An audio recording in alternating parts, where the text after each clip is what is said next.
everybody, I'm Ilsa and welcome back to Book Bar and welcome to another vlog. This vlog is going to be me reading football romances for a week. With this week being the Pro Bowl and the Super Bowl week, I am going to just be reading football romances that I have on my TBR, are on my physical shelves only. I am trying to do a series where I read books that I own, whether that be my physical books, my audiobooks, or my ebooks that I own for a week. And so this week I will be doing football romances, and I have a couple here, and I have one that I'm not sure if it's a football romance, but I have The Revenge Pact by Ilsa Madden-Mills. I don't know what any of these are about, but I know they're all football, or three of them I know for sure are football. This one, River Tate is a god on campus, the king of football. So there we go. Then Love in the End Zone. I mean, that cover is football. She's holding a football. It says on the back that he plays football. Then we have Looking to Score by Ali Siz, and this is They Call Me Casanova, Football God, Ladies Man. And then I don't know why, but this one is giving football energy. It could be baseball. I mean, it is called Stealing, Ronan. Stealing is usually a baseball term, but who knows? If I have time, I might get to this one. I know this is a male romance. So yeah, I have all four of these just on my physical TBR. I should be able to get through them this week easily. But yeah, that is my plan. So stay tuned to hear my thoughts on all of these football romances that I have on my physical shelves. And I'll talk to y'all on the next one. I am 25% of the way through my first football romance of the week. We'll see how many I get there. But this is Love in the End Zone by Carina. And this follows Reese and Trent. And Trent is a hotshot quarterback in the, it's like a fake NFL. And Reese, her grandfather, owns one of the teams. And Trent was supposed to join the team that her grandfather owns, and then he ended up joining their rival across town. And so she hates him. Also, he stood up her best friend in college, so she really hates him. So one day it's a game, and it's the final game of the season, and if Trent's team wins, they go to the playoffs. Reese's team wins, it doesn't matter. They keep them out of the playoffs, really. And Trent's team wins. He scores the game-winning drive, and he takes his helmet off and winks at her, and she flips him off, and they instantly become a meme.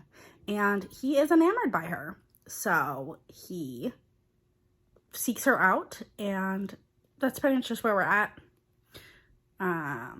She's very into statistics and things, but she doesn't work for the football team because she doesn't think she can handle it. So yeah, if I had a chance to work for a football team, I would take that job in a heartbeat. But I'm enjoying it so far. It's cute. I mean, it's not going to be anything groundbreaking or anything, but I'm having a good time. So I'm going to go so I can continue reading and watching the Pro Bowl, and I'll talk to you all on the next one. I am 50% of the way through Love in the End Zone by Carina, and I'm having a good time with it. Trent, is that his name? Why can't I think of his name? Yeah, Trent went to the Pro Bowl game and got injured, and so Reese is taking care of him, which is kind of weird considering they've been on 2 dates together, but whatever. Such as a romance book, I guess. And she's at his house taking care of him, so we'll see. She's really starting to like him, and he is a free agent this year, so who knows what's gonna happen? Is he gonna go play for her team? Who knows? We'll find out. But I'm having a good time with it. I mean, it's easy, fast to read. If I was just sitting down and reading this and not doing anything else, I would have finished it already. I've just been busy doing other stuff, but every time I read it, I get a ton done. So it is a very quick read, and it's not a bad time. But yeah, I'm having a good time. I will go, and I'll talk to y'all on the next one. Hello, I am 75% of the way through Love in the End Zone by Carina, and this book just is something I absolutely hate. One, it's fade to black, which is fine. I have no problem reading a fade to black romance. It's fine, but the way that they speak, it was kind of shocking that it ended up being fade to black, because the way they talk to each other, I didn't think it would be, but it's fine. But then he overheard a conversation that was about him with her granddad that was not necessarily positive. not pertaining to him as a person, but about his job. And Trent freaked out and just like wouldn't listen to her and was like, peace out, I'm done. So I hate that. So we'll see how it gets redeemed in the last 25%. There's only like 70 pages left, so it'll be interesting. But yeah, I'm gonna go, and then I will update you all when I finish. Hello. I have finished Love in the End Zone by Carina Rose, and I'm giving it 3.5 stars, rounded down to 3 on Goodreads. It was decent, but like, I don't know, the third act conflict was just ridiculous, considering it was an insta-love slow burn.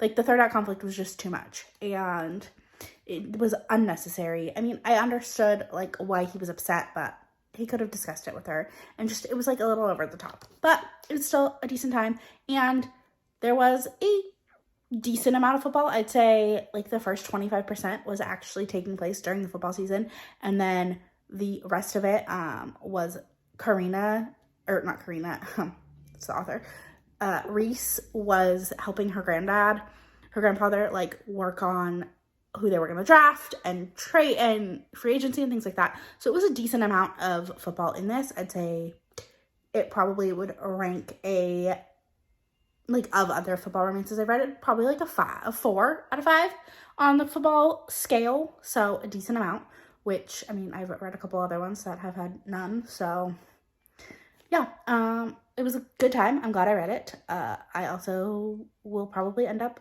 unhauling this because I just don't think I need it. Well, I do love the cover, but yeah, that is all I have for now. I'm going to go read my next book. Hello, I am 25% of the way through The Revenge Pact by Ilsa Madden-Mills, and I'm intrigued.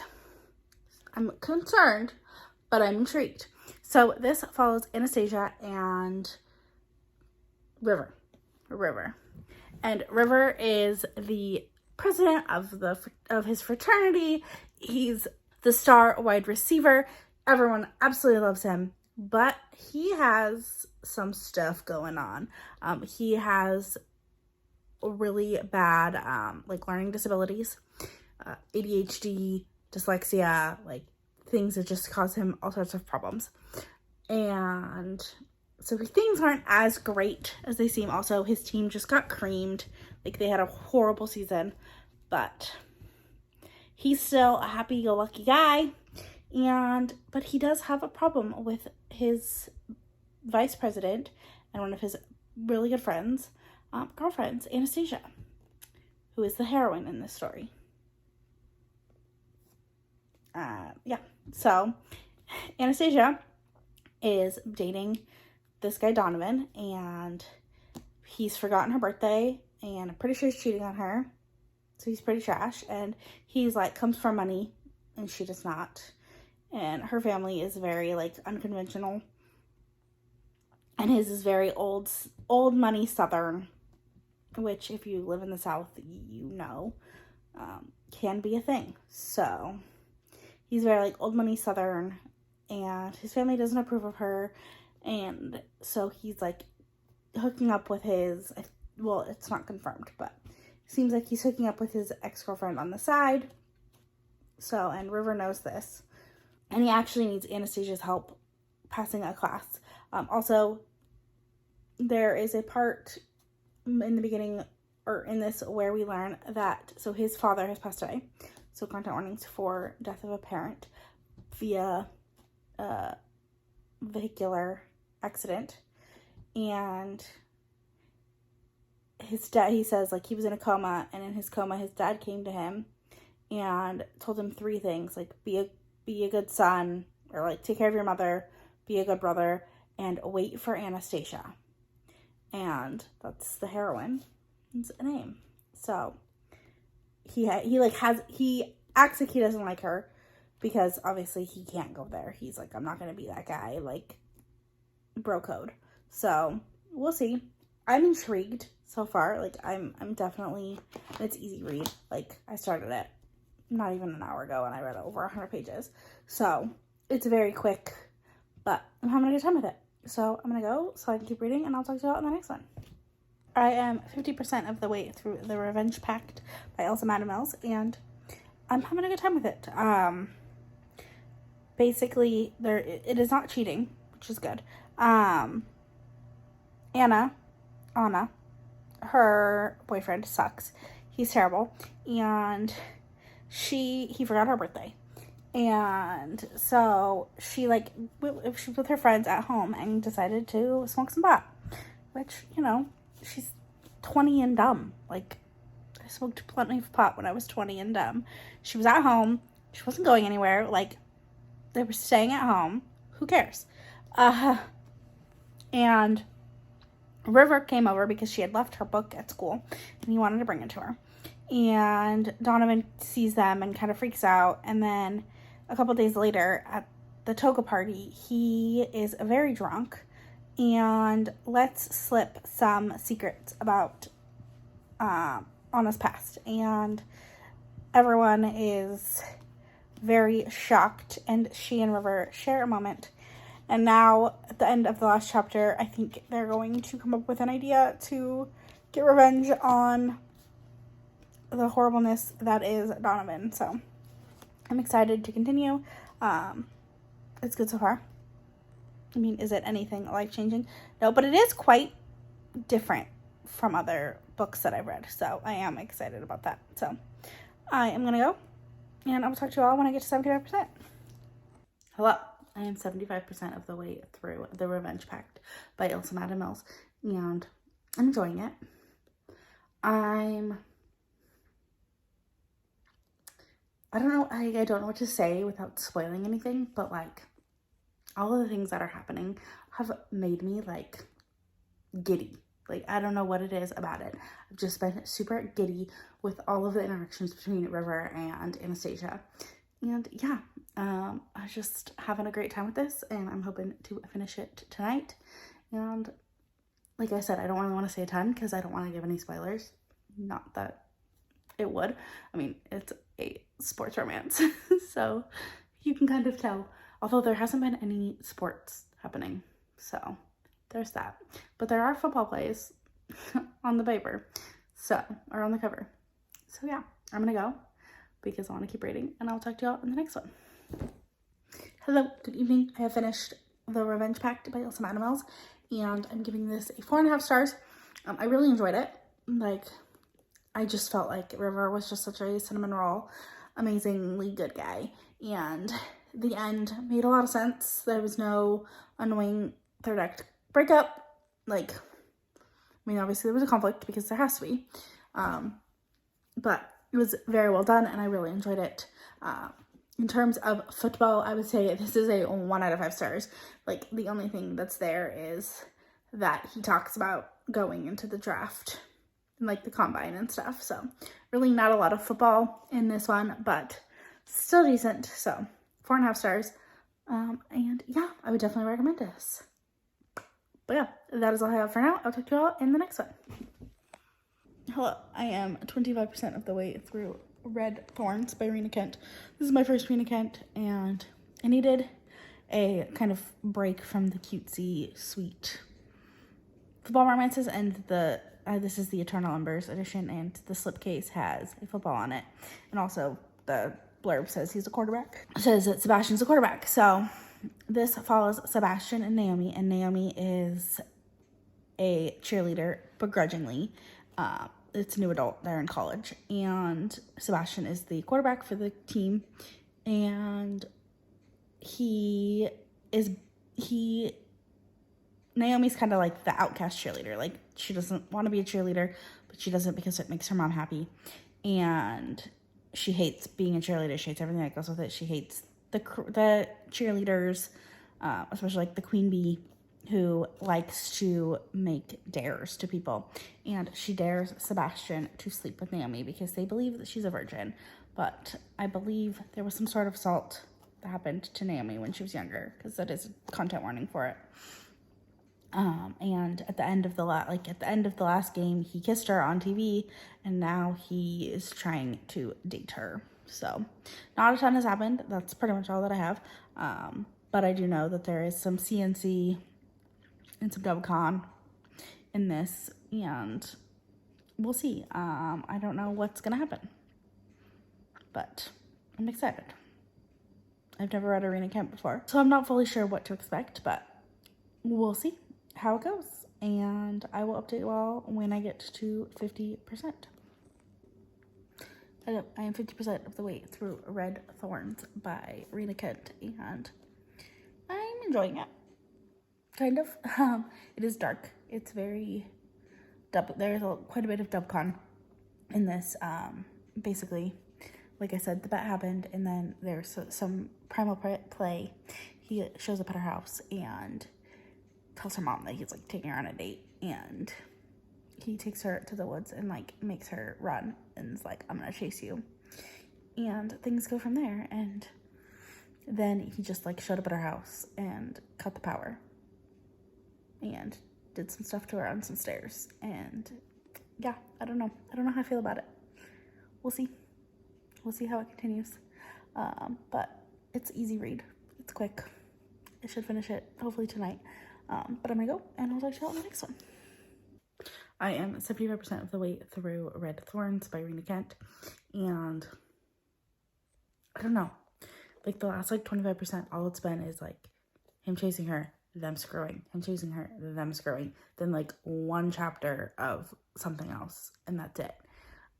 So it's just getting very repetitive and old, and yeah, I don't know, like I'm not seeing how, I don't know, we'll see how I feel about it at the end.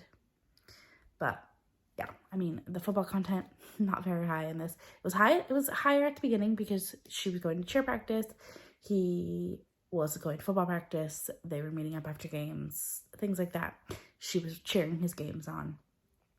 But now it's just like talk of her being a cheerleader and him being a quarterback. There's no like actual football content happening. So yeah, I mean, I don't know. It's interesting. There's also this like third POV so it's Naomi and Sebastian are the hero and the heroine. And then there's a third POV. Naomi has she has a pen pal in Japan named Akira. And Akira was the start of the story. Their POV was the start of the story. And then his POV was like a couple chapters in, like into this last section, last 25%, where she had written him and asked about her like fantasies of like rape fantasies and if that was like normal, and he kind of went off on her. It's very interesting. I'm concerned as to who this Akira is. So we'll see. We still don't know like what was the tragedy that happened in Naomi's past that made her not trust people, not trust her mom, not trust men. And obviously she has rape fantasies. I'm assuming it has something to do with her having, because there was a content warning for childhood assault, so I'm assuming it has something to do with her childhood assault. So yeah, I don't know, we'll see how this next 25% goes, but I should be able to finish it tonight. But that is all I have for now. I'll talk to you on the next one.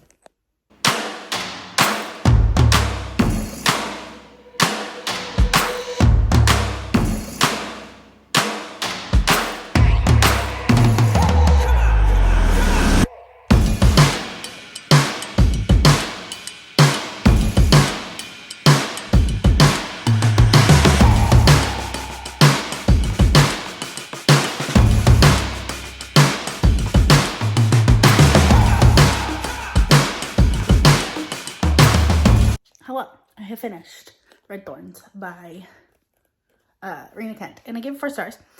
The ending was wild and crazy, and I was shocked. And I'm excited to read the next one. We'll see if I give it a high enough score. I will keep these. If not, someone on Bingo is going to get some special editions of some books. So yeah, I'm not going to read it in this vlog because I have other books I need to read. But I did go to Barnes & Noble.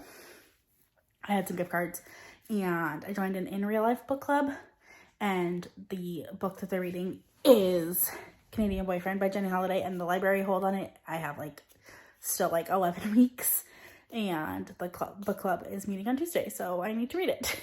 and the ebook was $11.99, so it didn't make sense to buy the ebook when the physical book was like $12. So it's basically the same price. But then I also, they had Magnolia Park's Into the Dark out early, and I don't love the shoe editions, but the gold foiling is just perfection, and this was out early. So you best believe I will be reading this. And then, like I said, I had gift cards, so I couldn't stop. So they had, on the buy one get one half off table, they had Jade City, and they had the Barnes & Noble with the red sprayed edges of Ninth House. So, and I'm trying to get into my fantasy era / dark academia era, and I love this, like this foiled snake. And then they had the Barnes & Noble exclusive edition of Ruthless Vows by Rebecca Ross. I like the Barnes & Noble edition because it matches the original edition of Divine Rivals with the black. So that's why I got it. Plus, like, stunning. So yeah, that's my little Barnes & Noble haul. But I'm gonna go because I have one more book I gotta read, and I'll talk to y'all in the next one. Hello, I'm here to say that I am DNFing this. I just don't care. Like, it's not good. It's not well written. I'm super confused about who these characters are. Every character's nickname is a letter. E, Q, B. Like, it's just too much. And I just don't care. Also, she's supposed to be like 5'11", and he's supposed to be 6'5". So, this size difference is not accurate. But yeah, I just don't care. There's some sort of mystery as to why she doesn't want people to know she's a cheerleader. I don't know. I just don't care. So I'm DNFing this, which is really sad. Because I have been enjoying the books I've been reading. But this is not one. And this is also probably going to be my last book of this vlog. Just because I don't think I'll have time to read anymore. Well, one, I just don't have any other physical books with me at my aunt's house that I know are football. And I could read Black Thorns, but I just don't think I'll finish it in time to put this vlog out. So I'm cutting my losses and calling it a DNF. So yeah, I will come back and I will close out this vlog in a little while. See you in a minute. Hello, I'm here to close out my reading football romances that I own vlog. I ended up DNFing one of them and reading 3. So I got 4 books off of my physical TBR, which is fantastic. I would put them in order of how I liked them. I'd probably go like this. Revenge Pact was probably my favorite, then Red Thorns, then Love in the End Zone, and then obviously I DNF'd looking to score. In terms of football content, I would say Love in the End Zone. I think when I originally talked about it, I said I'd give it 4 out of 5 on the football content. I'd probably give it a 5 out of 5 on football content. But it was a 3.5 star. It was good. It was decent. It was a quick read. It was easy. But like, I'm not like drawn to this type of story. The third act conflict was just too much, but yeah, I had a good time with it. But so this one, 5 out of 5 in terms of football content. So if you're looking for football in your romance, this is definitely one I suggest. Then I would say this one probably has the second most football content. I didn't get very far into it. I only read like 15%. What really just absolutely made me want to DNF was when he said, "Who doesn't want a piece of all this?" The hero, Mason, said, "Who doesn't want a piece of all this? I'm grade A, all-American athlete perfection beef." No. No, sir. No, sir. So I DNF'd it. Pretty quick after that. I didn't care. Also, like, the nicknames. I love a good nickname. Don't get me wrong. Nicknames are, like, one of my favorite. I have a whole shelf on Goodreads of, like, nicknames. Especially, like, between the hero and the heroine. I love nicknames. They are some of my favorite stuff. But she called everyone by, like, their initial. So, like, her brother Eric was E. her roommate Quinn was Q, like everyone had an initial. And then, but like her nickname was Smalls. Made sense. I'm cool with that. I know who Smalls is. But who the hell are all these one letter characters? So yeah, but probably had a good amount of football because she is a cheerleader and he is a football player. And like there was quite a bit of football talk. So this one probably has a good amount of football talk. If this sounds like something you're into, it would be good. Then I would say this one probably had the third most amount of football. And I gave this 4 stars. But this one was like for the dark girlies who also want to be sports girlies. Definitely something that you do, but also ends on a cliffhanger, which so does this. I learned that this ends on a cliffhanger, so really just didn't care. This one I will read the second half of the duet. So definitely had a good time with it and had a good amount of football, especially like the first like 25%, tons of football. I'd probably give it like a 5 or a 4 out of 5 on football, and then like the last 75%, probably like a 2 out of 5 in football, so it's like a 3 in football content. Now, my favorite book had the least amount of football. It had some football discussions, but not a ton. Like I said, I think I gave it a 2 out of 5 or a 1 out of 5 on football content, but it was a 4.5 star. So, definitely a wide range of things here. But yeah, I had a good time with this. It was a fun little experiment to do, and definitely something I could see myself doing in the future. If you have a subgenre or a trope or something you think I should shop my shelves for, or even shop like my own ebooks or my own audiobooks for, I'm actually thinking the next time I do this, I'm going to read fantasy romances that I have downloaded, not from KU, but just like on my Kindle. It's like fantasy, paranormal, alien, like sci-fi romances. I have a ton of them that I've got on like Stuff Your Kindle Days and things. So that might be what I do next. So if you have any suggestions of things I should do, let me know down in the comments. And if you made it to the end of this video, leave me a football emoji for Super Bowl. I'm so excited. Like, cannot wait. And don't forget to like, comment, subscribe, all the fun stuff. It really helps me out. And I'll talk to y'all in the next one.